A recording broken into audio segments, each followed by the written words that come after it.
안녕하세요. 김보라입니다. 국내 증시는 사흘째 조정이었습니다. 이제 이번 주 목요일 날 앞두고 있는 금통위의 기준금리 결정 그리고 옵션 만기를 앞두고 확인하고 가자는 분위기인 것 같은데요. 자세한 시장 분석을 잠시 뒤 전문가와 이야기를 나눠보도록 하겠습니다. 네, 주식 고수들의 똑소리하는 투자 비법이 살아있는 대박클럽. 오늘은요, 매주 월요일 만나 뵙는 분이죠. VSS 정은석 팀장과 함께하겠습니다. 안녕하세요. 안녕하세요. 네, 이제 한 주를 시작하는 월요일 장입니다. 오늘 국내 증시는 장중에 코스피 1909포인트까지 오르면서 연고점을 새로 썼습니다. 하지만 오늘 장도 역시 조금 약세 속에 마감을 했는데요. 기관의 매물이 확대가 됐고요. 그리고 외국인들의 매수세도 조금 줄어드는 모습이었습니다. 네. 일단 오늘 시장은 사실은 조정을 예상할 수 있는 장세에서 조정이 들어왔다라고 보시면 되는데요. 아무래도 지난 8월 달에 1727포인트를 저점으로 1900포인트까지 정말 쉼없이 달려왔습니다. 쉼없이 달려왔다는 표현보다는 너무 과속으로 달려왔지 않았냐라는 부담감들이 작용할 수 있는 자리에서 결국 조정이 나타나고 있는 모습인데요. 지난 주말에 미국 증시가 상승 마감했습니다. 미국 증시가 고용 지표가 안 좋게 나타났음에도 불구하고 요즘은 지표가 안 좋게 나면 사실은 불과 몇 달 전까지만 하더라도 지표가 안 좋게 나타나면 미국 증시가 크게 출렁했거든요. 요즘은 지표가 안 좋게 나타나면 오히려 양적 완화 정책에 대한 기대감들이 더 부각이 되면서 이것이 우려감들이 기대감으로 바뀌는 장세들을 연출하면서 지난주 미국 증시가 강세로 좀 전환됐다라고 좀 보시면 되는데 이에 따라서 국내 증시도 강세로 출발했지만은 이내 기관 투자자들의 매물이 나타나면서 조금 소폭 하락 마감했었는데 기관 투자자들의 매도에도 불구하고 외국인 투자자들의 매수세는 연일 유입되고 있습니다. 금일 외국인 투자자들의 매수가 약 2천억 가량 지금 들어와 있는 그런 상태인데 사실 장 마감 때까지만 하더라도 약 900억 수준이었거든요. 근데 이후에 이제 장외 거래가 결국 활발하게 일어나면서 다시 한번 물량을 확보해 나가고 있는 그런 모습이라고 좀 보시면 되는데 이에 따라서 기관 투자자들의 공격적인 매도, 외국인 투자자들의 소극적인 매수가 아무래도 수급 불균형을 잠시 야기시키지 않았냐라고 생각하고 있고요. 그리고 기관 투자자들의 매도가 오늘은 전기전자업종으로 좀 집중되고 있습니다. 아무래도 전기전자업종은 국내의 어떤 가장 시가총액 비중이 높은 종목군들의 집합제이기 때문에 이 종목들에 대한 어떤 투자 속도, 즉 하향 속도가 가파르지면 가파르질수록 코스피 지수 역시 하향세가 가파르진다라고 좀 보시면 되는데 여기서 우리가 하나의 힌트를 얻을 수 있는 건요. 결국 전기전자업종에서 매도를 하겠다는 것은 지수를 때리겠다는 말하고 똑같은 거거든요. 그럼 지수를 내릴 이유가 뭐냐에 대해서 한번 살펴봐야 되는데 이번 주 옵션 만기가 좀 예정돼 있습니다. 이번 주 옵션 만기가 제가 볼 때는 기관 투자자들의 수익을 낼 수 있는 가장 큰 포지션이 바로 245 밑으로 들어오는 것이거든요. 지금 코스피 200 지수가 245.44인 점을 감안한다 그런다면은 지금보다는 소폭 아래쪽으로 내려와야지만 기관 투자자들의 수익이 극대화될 수 있는 그런 부분에 한 점을 감안한다 그런다면은 옵션 만기를 앞두고 있는 상황에서 의도적인 때리기가 나오지 않았냐라고 좀 보고 있고요. 그리고 굳이 옵션 만기가 아니더라 그러더라도 이번 주에는 변수가 좀 많이 있는 그런 한 주라고 보시면 되는데 옵션 만기를 포함해서 금통위도 예정되어 있고요. 또 여기에다가 내일 실적 발표가 있을 인텔의 실적 역시 시장에서는 확인하고자 가는 분위기라고 보시면 되는데 인텔의 실적은 글로벌 경기를 가늠할 수 있는 지표라고 좀 보시면 될 겁니다. 그런 의미에서 본다 그런다면은 지금 현 상황에서는 여전히 변동성 확대에 좀 주력하고 있는 모습이 되지 않을까라고 좀 보고 있고요. 전반적으로 보면은 자동차 업종, 그나마 다행인 것은 국내 주도주라고 할 수 있는 자동차 업종의 강세가 좀 연일 이어지고 있고요.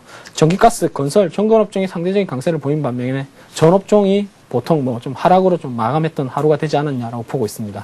네, 외국인들의 매수가 꾸준하게 이어지고 있기 때문에 이 점 긍정적이다라고 진단을 해주셨습니다. 네, 그렇다면 내일장 분석도 해봐야겠죠? 네, 국내 증시 제가 앞서 이제 옵션 만기에 대해서 말씀드렸는데 의도적인 때리기라고 말씀드렸거든요. 그런 의미에서 본다 그런다면 오늘 245.44로 마감했다 그런다면은 제가 볼 때는 245m로 들어와야 된다. 따라서 조정의 연속이 좀 필요하지 않을까라고 좀 보고 있습니다. 물론 옵션 만기라는 이슈도 있지만은 사실은 급격하게 달려왔던 만큼 추가적인 조정을 좀 더 받을 가능성이 높다라는 점을 감안하시면 되는데 중요한 것은 과연 조정이 매수의 기회냐 아니면 차익 실현의 기회냐에 대해서 한번 살펴봐야 하는데 제가 볼 때는 여전히 매수의 기회라고 생각하고 있습니다. 매수의 기회라고 생각하는 가장 큰 이유가 바로 유동성이라고 보시면 되는데 지난주 글로벌 증시에 불을 지핀 것은 일본이거든요. 일본이 기준금리를 추가적으로 인하함에 따라서 엔화 약세를 유도했었는데 여기서 미국이 맞불을 놓습니다. 다시 양적 완화 정책, 즉 기존의 유동성만큼의 더 많은 유동성을 투입하겠다는 말들이 나타나면서 결국 이제 달러 약세를 지속적으로 좀 지지하고 있는 그런 모습이거든요. 결국 엔화 약세든 달러 약세든 시장에서는 돈이 풀리는 것이고 이 돈이 풀리면은 결국 지속적으로 금융자산으로 투입될 가능성이 높다는 점을 감안한다면은 지금은 조정을 이용한 매수 전략이 유효하다고 보고 있는데 다만 앞서 말씀드렸지만은 목요일까지는 그냥 시장을 관망하는 분위기라고 보시면 되고요. 매수를 하더라도 금요일 이후에 좀 매수를 하는 것이 좋지 않겠나라고 좀 보고 있습니다. 그래서 일단은 제가 첫 시간에 처음 말씀드렸을 때 가파르게 달려왔던 만큼 조정급 필요하다고 말씀드렸는데 여전히 국내 증시에 대한 가격 메리트는 높거든요. 글로벌 증시에서 국내 증시보다 가격이 싸게 형성된 것은 러시아 정도밖에 없습니다. 우리나라가 뭐가 부족해서 다른 나라들에 대해서 할인 요인을 받아야 되는지는 알 수 없지만은 그런 의미에서 본다면 여전히 가격 메리트가 살아있고요. 절대적인 기준치로는 아직도 투자의 가치가 충분히 높다는 점을 감안한다면은 지금의 조정은 매수의 기회로 인식을 하시는 것이 옳다라고 좀 보고 있습니다. 네, 옵션 만기일이 지나고 금요일 정도부터 저점 매수의 기회로 삼아보자라는 말씀 참고하시기 바랍니다. 네, 이어서 주식 고수의 투자 노하우를 명쾌하게 전해드리는 고수의 투자 비법 시간 이어가도록 하겠습니다. 이번 주는 매주 금요일, 월요일 순서인데요. 정은성의 가치주 발굴 비법 잠시 전하는 말씀 듣고 함께하겠습니다.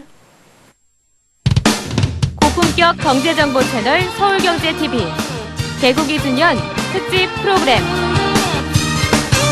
다사다난한 2010년 주요 이슈 분석을 통해 4분기 성공 투자 전략을 세워보자. 2010 4분기를 노려라. 앞다퉈 쏟아지는 서민 금융정책 알고 계신가요? 똑순이로 거듭나기 위한 재테크 전략도 배워봅니다. 서민을 위한 금융 재테크. 급변하는 글로벌 경쟁에서 살아남기. 기업의 경쟁력 향상과 양극화 해소를 위한 프로젝트 상생 경영의 현장을 가다. 국제사회 주역이 되기 위한 발걸음 2010년 11월 서울 G20 정상회의를 미리 알아봅니다. G20 업그레이드 코리아 글로벌 리더를 위한 서울경제TV의 특별한 선물 꼭 확인하세요.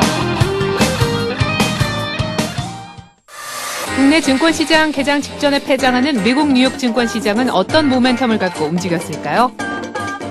블룸버그 스트리트 스마트가 그 대답을 들려드립니다. 미국 뉴욕 증권거래소의 폐장 10분 전과 폐장 10분간을 집중 분석하는 블룸버그 스트리트 스마트. 미국 시장의 거래 종료 전 마지막 10분을 통해 그날 뉴욕의 놀랄만한 사건들을 되짚어보고 장 종료 후 주식, 채권, 통화, 원유 시장 등 세계 각지에서 일어난 변동 상황과 주요 쟁점을 정리합니다. 한밤에 미국 뉴욕 증권 시장에선 과연 어떤 일이 있었을까요? 오늘 주식 투자에 나서기 전 꼭 시청하십시오.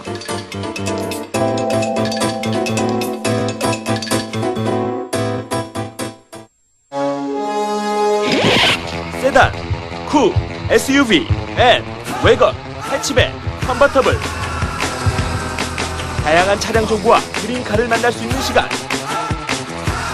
오토클럽이 준비한 알찬 코너들 영화 속에 등장하는 명차를 소개하는 오토시네마 재미있는 국내외 자동차 CF를 소개하는 오토CF 최신 차량의 시승기를 생생하게 전하는 오토테스트 전문가의 설명을 통해 자동차 기술과 부품을 소개하는 오토테크 한 주간 자동차 업계의 소식을 정리하는 오토뉴스 이제 더욱더 풍성해진 오토클럽과 함께하십시오. You check this out right here.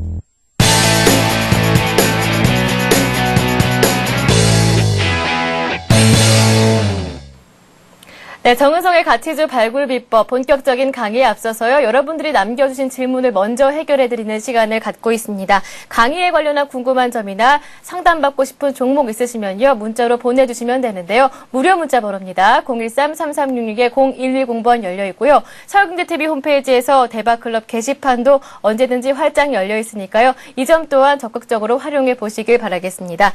네, 그럼 참여해주신 분들에게 이렇게 선물을 하나 준비를 하고 있는데요. 2010 세계 국립극장 페스티벌 국내 우수 초청작에 선정된 댄스 시어터 4P의 공연 더백 초대권을요. 한 분당 2장씩 드립니다. 서울 국립극장에서 공연을 하고요. 관심 있으신 분들은 문자에 더백 보고 싶습니다 라고 남겨주시면 저희들이 우선적으로 추첨을 해드리도록 하겠습니다. 매일 이렇게 2커플 선정을 해서 보내드리니까요. 많은 참여를 기다리고 있겠습니다. 네, 시청자 여러분의 질문을 살펴드리겠습니다. 3676님께서 남겨주셨는데요.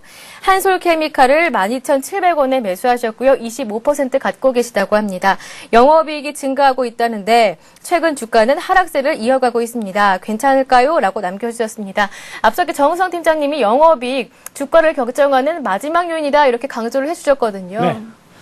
영업이익이 증가하는데도 불구하고 주가가 하락한다는 것에 대해서 우리가 한번 생각을 해봐야 되는데요. 네. 사실은 뭐 냉정하게 본다 그런다면은 영업이익이 증가하는데 왜 주가가 하락하냐에 대해서 한번 물어보면 할 말은 없습니다. 다만 네. 차트를 보면은 제가 볼 땐 조금 답이 나오지 않냐라고 좀 보고 있는데요. 일단 차트를 잠시 보도록 하겠습니다. 이 차트를 잠시 살펴보면은 차트가 8월에 12,000원을 저점으로 해서 급격한 상승이 나타나거든요. 어디까지? 16,000원까지. 단기적인 목표 주가, 단기적인 수익률이 30%가 나타났거든요. 단기적인 수익이 30%가 나타났었는데 과연 영업이익이 30%가 올랐냐에 대해서 한번 살펴봐야 되는데요. 사실은 주가가 채 한 달도 안 돼서 한 달 만에 단기적으로 30%가는 급등했다 그런다면 차익 실현 욕구가 강해질 수밖에 없습니다. 네. 그리고 주가라는 것은 지금의 어떤 지금의 기업의 가치를 반영하는 것이 아니고요. 미래의 기업의 가치를 반영하는 것이 주가거든요. 따라서 미래가 어떻게 될 것인가, 업황의 호황을 여전히 받을 것인가, 받지 못할 것인가에 대해서 한번 살펴봐야 하는데, 그러면 이 업종이 영위하고 있는 사업을 대해서 한번 살펴봐야 되는데요. 이 업황의 사업은 반도체라든가 LCD 공정에 사용되고 있는 과산화수소를 만드는 것입니다. 따라서 반도체라든가 LCD 업황에 따라서 실적이 좌우될 수밖에 없다라고 좀 보시면 되는데요.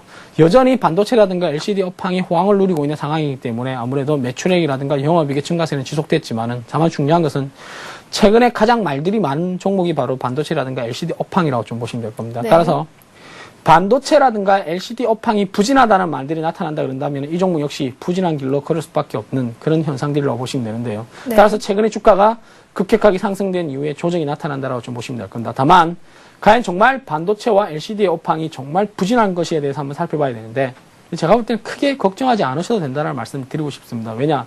그리고 지난주에 가장 시장이 큰 이슈가 삼성전자 실적 예상치를 발표했거든요. 매출액은 40조 원, 영업이익은 4조 8천억을 발표했었는데 이것 가지고 시장에서는 실망이라고 이야기를 하는데 세계 어느 나라 회사가 1분기 매출액에 40조 원을 돌파하고요. 그리고 1분기 영업이익이, 한 분기 영업이익이 4조 8천억을 내는 회사는 아무도 없습니다. 그런 식으로 본다 그런다면 삼성전자의 실적은 정말 어닝 쇼크가 아니고 어닝 서프라이즈로 인정받아야 된다고 좀 보고 있거든요. 네. 그리고 무엇보다도 중요한 것은 업황에 대한 우려감들이 상당히 많았습니다. 2분기 실적 발표 이후에 업황 둔화 우려감들이 상당히 많았는데 우리가 업황이 둔화된다는 것은 누군가가 물건을 사지 않는다라는 결론하고 똑같은 거거든요.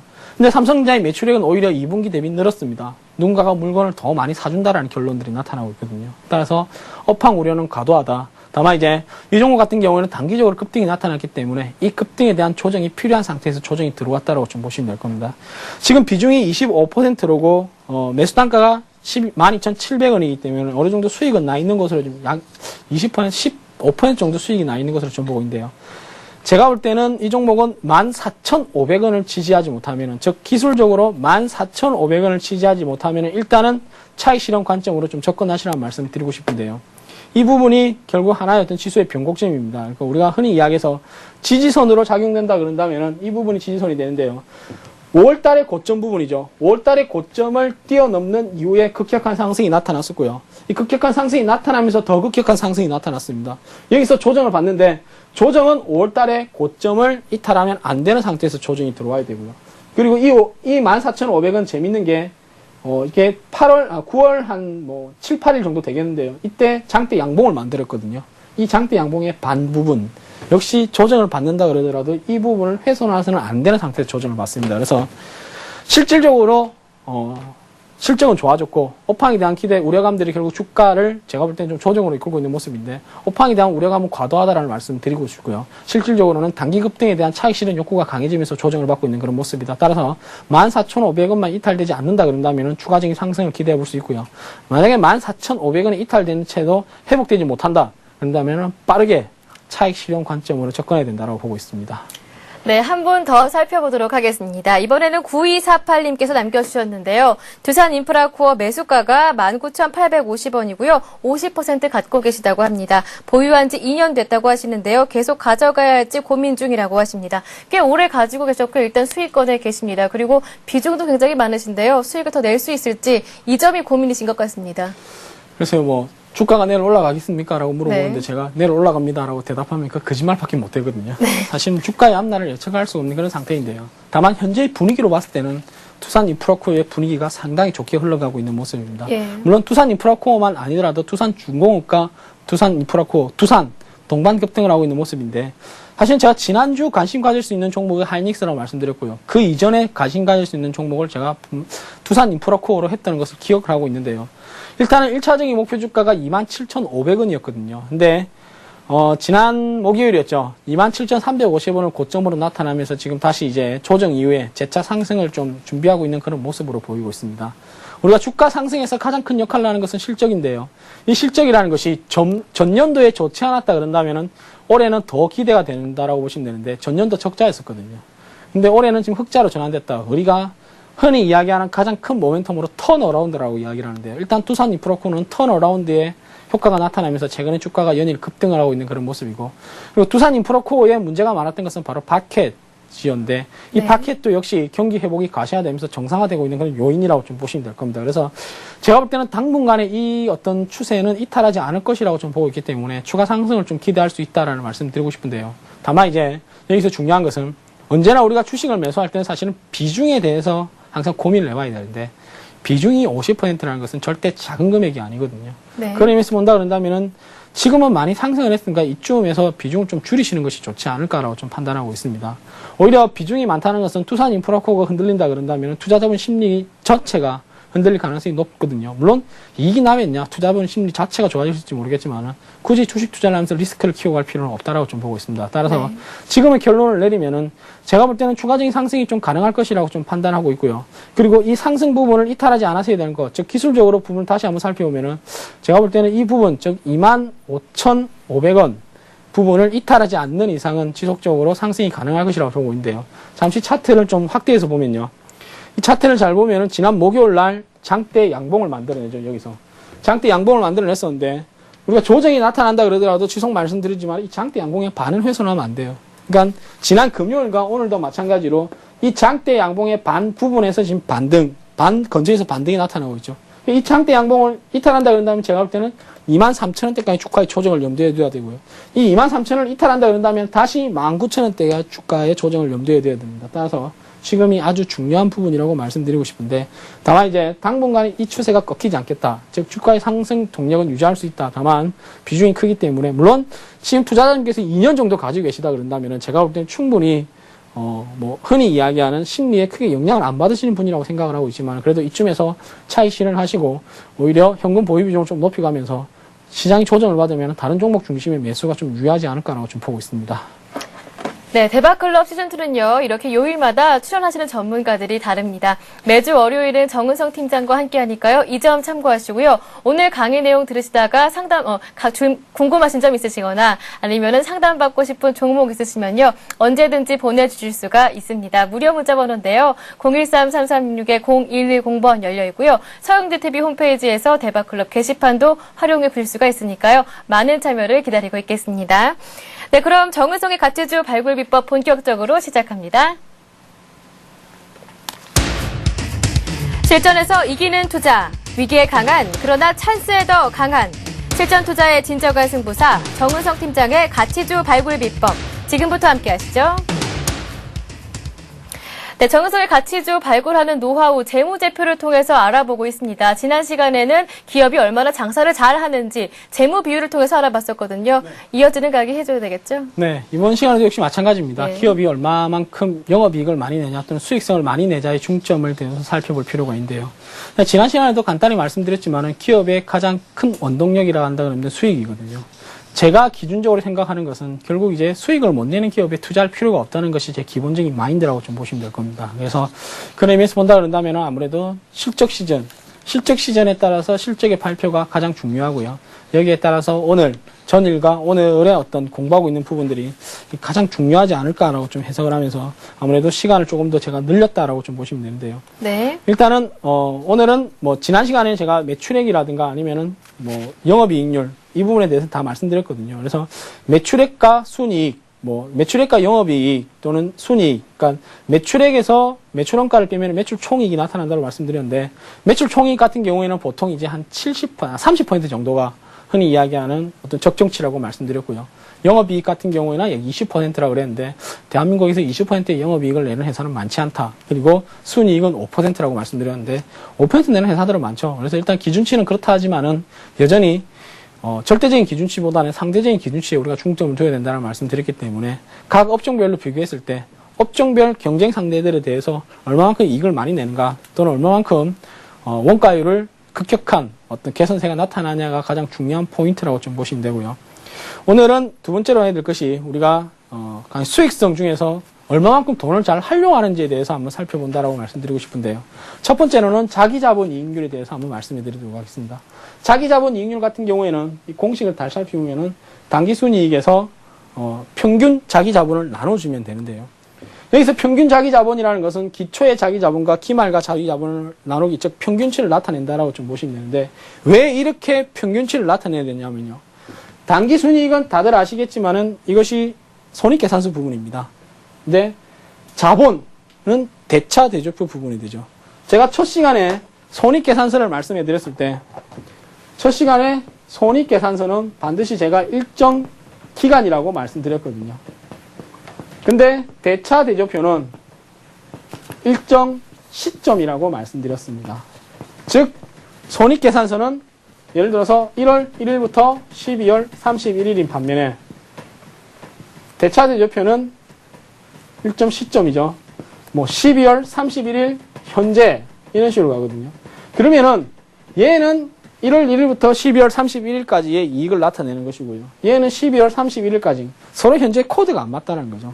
우리가 절대적인 기준치 또는 상대적인 기준치를 비교할 때는 반드시 기간이 동일해야 되고 시점이 동일해야 되는 상태인데, 이 같은 경우에는 처음부터 완전히 틀린 어떤 게 나타나거든요. 그래서 이 자기자본 이익률을 구할 때는 반드시 당기순이익에서 평균 자기자본, 즉 기초의 자기자본과 기말의 자기자본을 2로 나눠서 평균 자기자본을 나타내고 여기서 당기순이익을 나눠주면은 결국 이제 하나의 자기자본 이익률이라는 게 나타나는데, 이 왜 자기자본 이익률에 대해서 중요하게 생각하냐면요.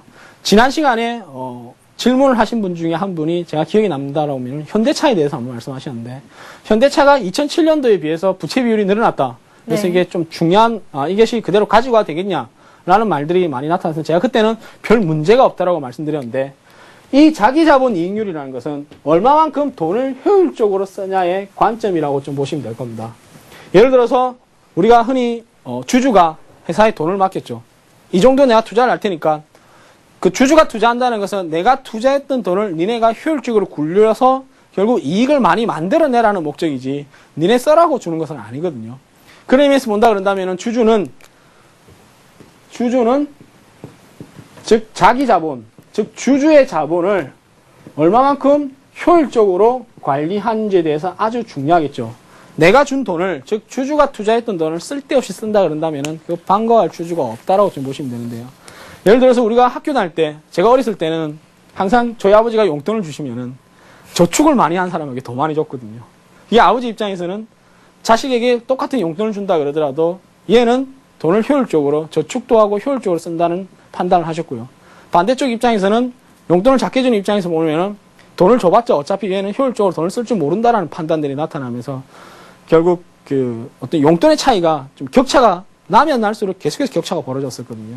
그래서 제가 아무래도 좀 영악하다 보니까 이걸 좀 많이 이용을 해가지고 아버지한테 용돈을 좀 많이 받았던 기억이 있는데요. 결국 아버지도 역시 마찬가지로 주주의 입장이라고 보시면 될 겁니다. 결국 돈을 맡겼을 때 얼마나 효율적으로 잘 관리를 하냐, 또는 효율적으로 운영을 잘하는 놈들에겐 당연히 돈을 더 많이 줄 것이고요.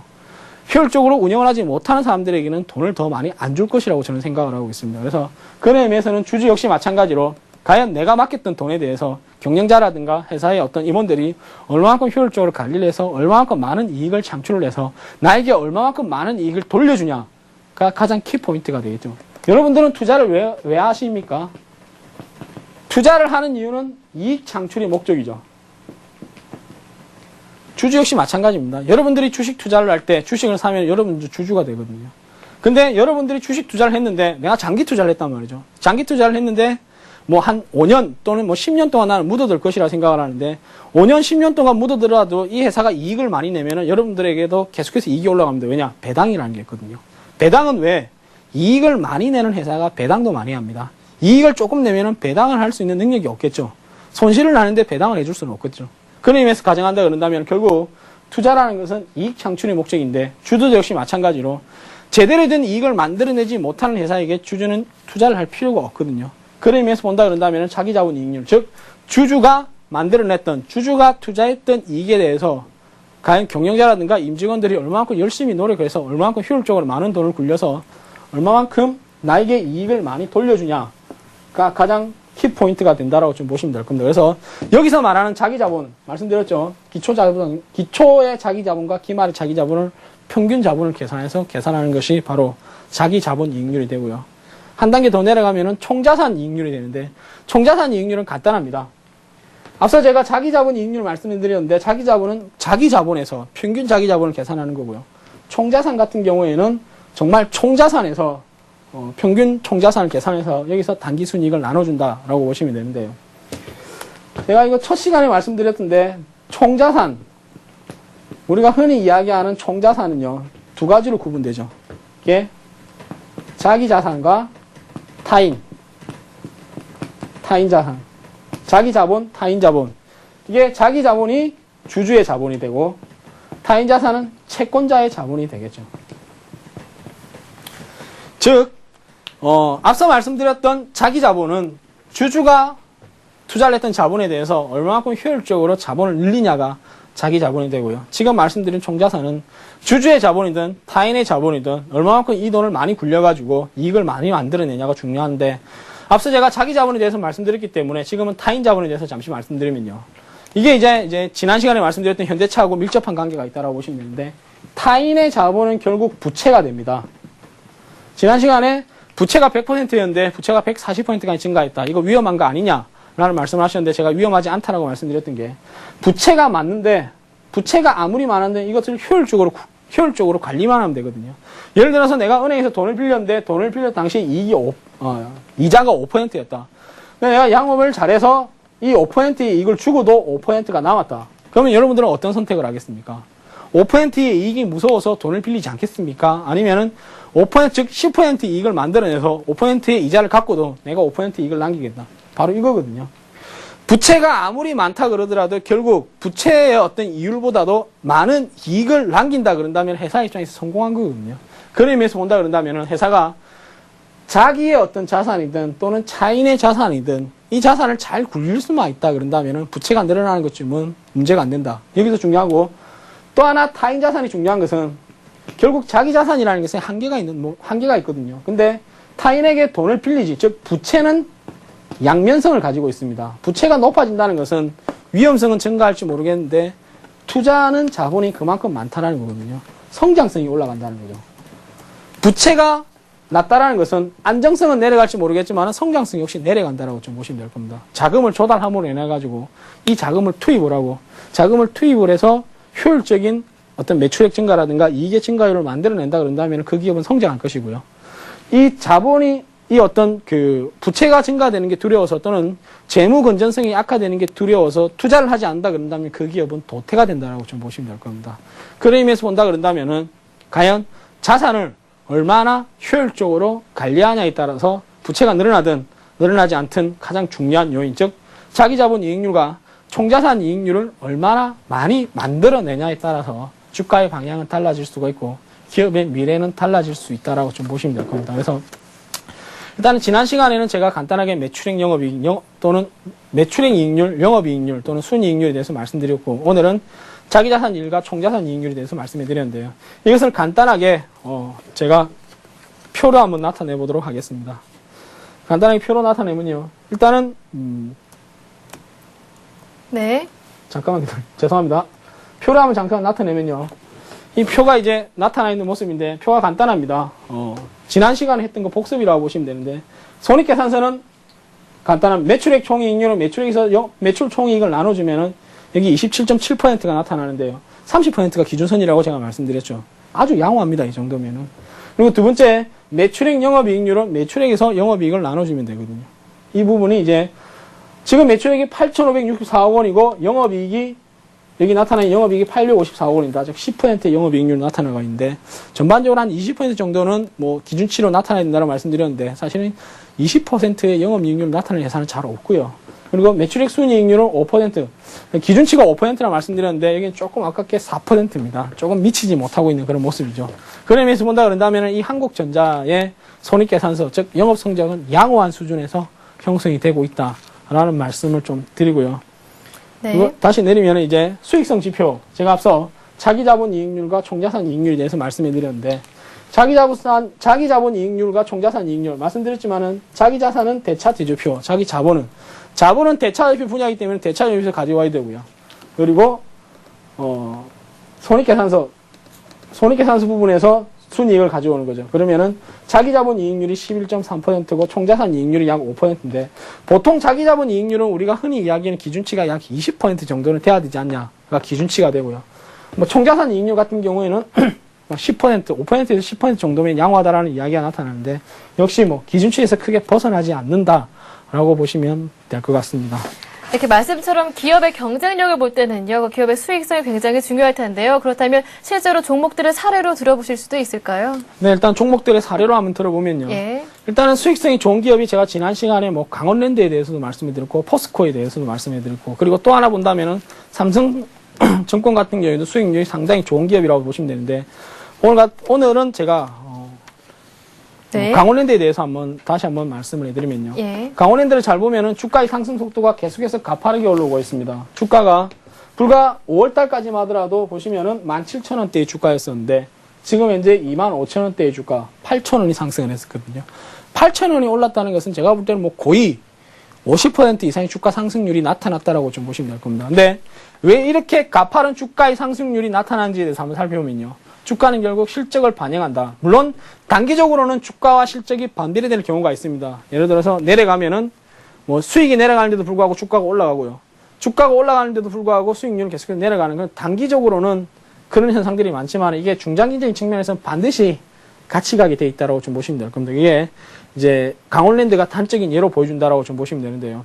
강원랜드의 수익성을 잠시 한번 살펴보도록 하겠습니다. 네. 강원랜드의 주가 움직임 잠시 살펴보면은, 매출액 같은 경우에는 작년도 전체 매출액이 1조 2천억 원이었는데, 올해 같은 경우에는 2분기 때, 그러니까 상반기 매출액만 6,481억 원이 나타나면서 전년 동기 대비 8.5%가 상승을 했고요.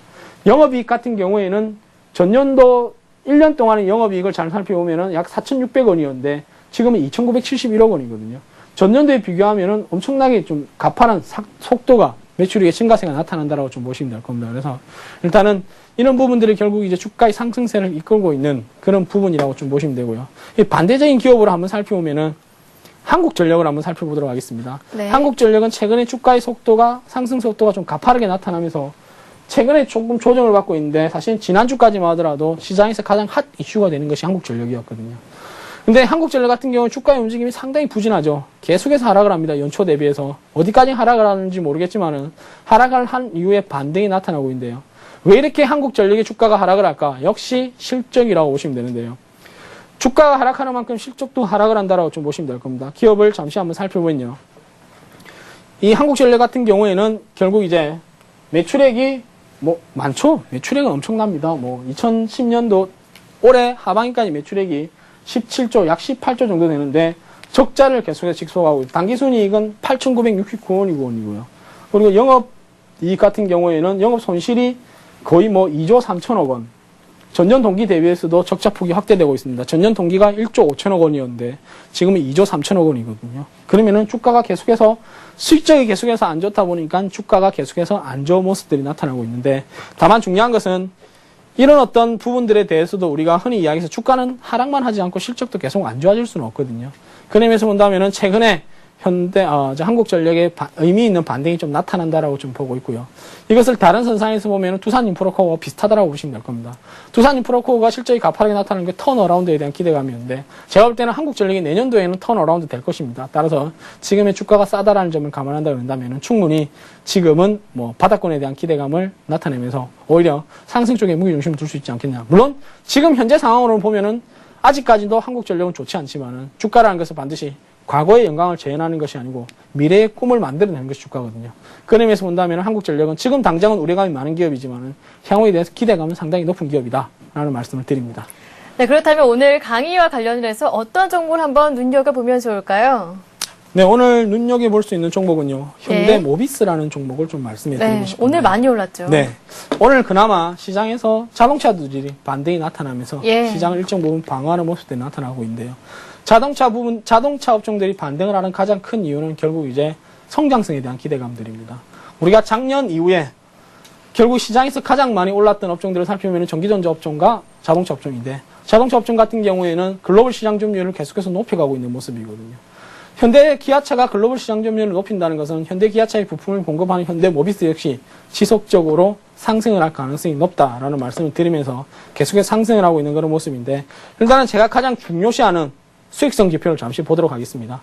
매출액을 잠시 보면은, 매출액 같은 경우에는 전년도 전체 매출액이 10조 원, 올해 같은 경우에는 상반기 매출액만 6조 7천억, 전년 동기 대비해서 무려 47.5%가 급증을 한 모습입니다. 아무래도 현대 기아차의 매출액 증가가 결국 계속해서 현대 모비스의 매출액 증가를 이어가고 있는 그런 모습이고요. 영업이익을 잘 살펴보면 영업이익은 전년이 7,165억 원이었는데 올해 같은 경우에는 상반기에만 8,835억 원이고요. 순이익의 확대는 더 커지고 있습니다.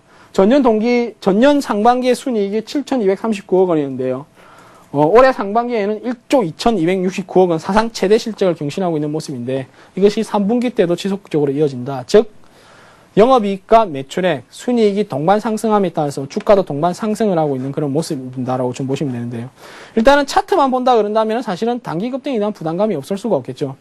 불과 3월달까지만 해도 14만 원대의 주가가 26만 6천 원까지 급격한 상승세가 나타나면서 조정이 나타나야 되는데, 개인 투자자들이 조정만 주어지면 살 것이다 라고 생각을 하고 있는데 조정을 좀 안 주고 있거든요. 그러면 왜 이렇게 많이 상승하는에 대해서 한번 살펴봐야 되는데, 네. 자, 이 부분을 대해서 한번 살펴보면은 지금 현재 PER이 약 14.9배거든요. 이게 뭐냐면은 작년도 기준입니다. 작년도 기준으로 했을 때 현재 주가 기준이 약 PER이 15배면 세죠? 왜냐? 우리나라 전체적인 PER이 약 9배선에서 형성된다 그런다면은 상당히 조금 약 5배 정도는 비싼 수준으로 형성이 되고 있는 그런 모습인데, 다만 이게 작년도 실적 기준이라는 점을 감안한다 그런다면은 지금은 주가가 비싼 편이 아니다라는 말씀드리고 싶은데, 앞서 시장의 어떤 수익성을 잠시 봤을 때 순이익의 증가 속도가 상당히 가파르게 나타났었거든요. 전년 동기 대비해서 70% 이상 급증을 했기 때문에 지금 단순하게 환산을 한다 그러더라도 제가 볼 때는 폭가 8배, 7배 수준이 형성될 가능성이 높고, 올해 전체적인 순이익이 나타난다 그런다면은 제가 볼 때는 뭐 PER 수준이 약 7배 수준으로 형성될 가능성이 높다, 지금 주가면은. 따라서 여전히 많이 올랐다고 보지만은 절대적인 기준치로 보면 아직도 올라갈 수 있는 폭이 많은 것이 현대 모비스가 되고요. 현대 기아차가 여전히 러시아를 포함, 미국을 포함 러시아, 중국까지의 어떤 시장 점유율을 계속해서 높여가고 있는 모습은 결국 현대 모비스의 상승 동력이 될 가능성이 높습니다. 따라서 단기간으로 많이 상승을 했지만 절대적인 기준치는 아직도 많이 올라갈 수 있는 종목이 현대 모비스라는 말씀을 드리고요. 이 종목 같은 경우에는 목표 주가는 1차적으로는 뭐 이제는 30만 원대도 볼 수 있지 않을까. 왜냐? 지금 26만 6천 원인데요. 그러니까 30만 원대까지는 저항대가 없습니다. 다만 30만 원이라는 우리가 마디대를 계산한다 그런다면은 제가 볼 때는 뭐 단기적인 목표 주가는 30만 원으로 계산할 가능성이 크고요. 그리고 손절가는 25만 원으로 설정해 드리도록 하겠습니다. 네, 이렇게 해서 오늘 추천 종목 현대 모비스까지 살펴봤습니다. 지난주에 추천 종목이 하이닉스였습니다. IT주 한번 조정 들어가면 그때 매수의 기회로 삼아봐라 말씀을 해주시면서 그 가운데 하이닉스 괜찮다라고 말씀을 해주셨거든요. 그런데 오늘 하이닉스가 조금 부실합니다. 네. AS 부탁드리겠습니다. 네, 하이닉스가 지난주까지 상당히 움직임이 좋았었거든요. 예. 보시면은 뭐 2만 원대를 저점으로 형성된 이후에 상당히 움직임이 좋았는데 오늘 장대 음봉을 만들어내면서 2만 2천 원대까지 하락을 하고 있는 그런 모습입니다. 하이닉스가 왜 이렇게 하락했는지에 대해서 살펴보면은 외국계 증권사의 부정적인 리포트거든요. 업황 우려에 대한 부정적인 리포트들이 나타나면서 결국 이제 하이닉스가 좀 크게 하락을 했었는데, 근데 과연 이게 부정적인 리포트가 옳다라고 우리가 볼 수 있는지에 대해서 한번 살펴봐야 되는데요. 우리가 삼성전자가 실적을 발표했죠. 영업이익이 4조 8천억이었는데 이 4조 8천억 원 부분 중에서 차지하는 비중이 반도체 부분이 무려 얼마를 차지하냐면은 3조 3천억 원의 영업이익이 나타났습니다. 지난 2분기 때 삼성전자의 삼성전자의 반도체 부분의 영업이익이 3조 원이었거든요. 3조 원이었는데 3분기 때는 3조 3천억 원. 즉 영업이익이 더 많이 늘었거든요. 근데 왜 하이닉스에 대해서는 부정적인 리포트가 나오는지 모르겠는데, 일단 삼성전자의 대부분의 이익이 어디서 나타나냐면 반도체에서 나타나는 것이 나타나고 있습니다. 따라서 하이닉스 같은 경우에는 실적에 대한 기대감들이 연일 강해지겠죠. 왜냐? 하이닉스는 반도체 매출액이 대부분을 차지하고 있거든요. 따라서 삼성전자가 만들어냈던 대부분의 영업이익이 하이닉스에도 역시 포커스를 맞추질 가능성이 높다 그런다면은 앞서 말씀드렸지만은 지금은 업황둔화에 대한 우려감이 맞지 않다라고 좀 보고 있고요. 그리고 불과 석 달 전부터 계속해서 업황둔화 했었는데 매출액은 줄어들지 않고 오히려 매출액이 늘어난다는 것은 물건을 누구나 하다가 많이 사간다는 결론이 나타나거든요. 그래서 업황둔화에 대한 어떤 움직임이 많이 나타난 것은 너무 과도하지 않냐라고 생각을 하고 있고요.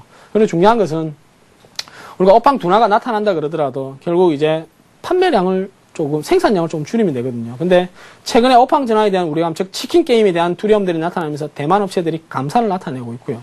일본 업체들 같은 경우는 엔고 현상이 너무 가파르게 나타나면서 수익성 자체가 훼손되고 있는, 즉 경쟁 상대들이 도태되고 있는 모습들을 감안한다 그런다면은 하이닉스에 대한 우려감들은 크게 높지 않다라고 좀 보시면 될 것 같습니다. 그래서 오히려 2만 원대에서 주가가 2만 4천 원대까지 단기적으로 보면 약 20% 가량 상승을 했던 그런 모습이거든요. 그런 의미에서 본다 그런다면 오늘의 조정은 단기 과열권을 해소해 줄 수 있는 아주 적절한 조정이라고 말씀드리고 싶고요. 조정은 여전히 매수의 전략. 그리고 제가 항상 외치는 것은 주가는 기업의 실적에 비례한다라고 말씀드렸는데 앞서 말씀드렸지만은 지금의 하이닉스의 주가는 PR이 3.5배, 4배 수준도 안 되거든요. 그런 의미를 본다 그런다면은 사놓고 기다리면은 그냥 올라갈 수 있는 종목이 오히려 하이닉스가 되지 않겠냐. 따라서 시간이 걸릴 뿐 수익을 낸다는 제 어떤 신조는 변함이 없고요. 가지고 계신 분들은 여전히 홀딩, 그리고 안 가지고 계신 분들 같은 경우는 매수의 기회로 삼으시는 것이 옳지 않을까라고 좀 보고 있습니다. 네, 그리고 또 한 가지 지난주에 시황 분석을 해주실 때 ITC 한번 조정이 들어가면 한번 그때 사보세요라고 말씀해 주셨잖아요. 네. 꾸준하게 약세를 보여주고 있거든요. 지금이 그 매수의 기점일지 간단하게 답변을 부탁드리겠습니다. 기존 투자 전략은 변함이 없습니다. 예. 제가 생각할 때 가격적인 메리트가 가장 높은 것이 IT 업종이라고 보고 있거든요. 앞서 실적에 대해서 계속 말씀드렸지만은 실적이 안 좋을 것이라고 예상했지만 오히려 실적은 좋아지고 있는 그런 모습. 또는 실적이 정말 안 좋다 그러더라도 IT 업종은 미리 맞을 매를 벌써 다 맞았거든요. 네. 그런 의미를 감안한다 그런다면은 IT 업종은 여전히 우려감들이 많은 종목이지만 오히려 우려감 속에서 기회가 필 수 있지 않냐라고 좀 보고 싶은데 주식도 스포츠도 마찬가지입니다. 위기 뒤에 찬스 뒤에 위기라는 것이 있는데요. 지금은 위기 뒤에 찬스라는 놈이 도사리고 있는 상황, 그리고 여러분들에게는 이 찬스를 잡으시라는 말씀을 꼭 드리고 싶습니다.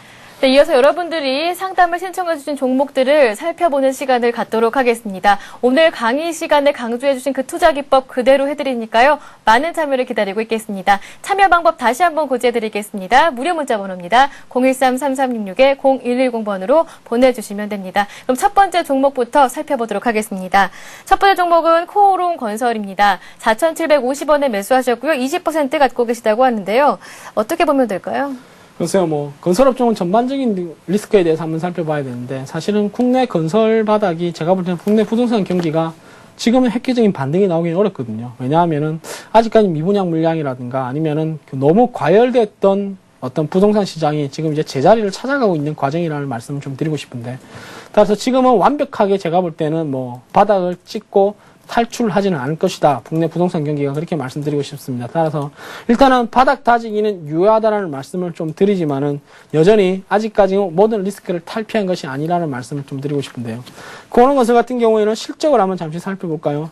실적을 한번 잠시 살펴보면은 코오롱건설의 실적이 당기 순이익과 영업이익이 상반기 때 적자로 전환됐죠.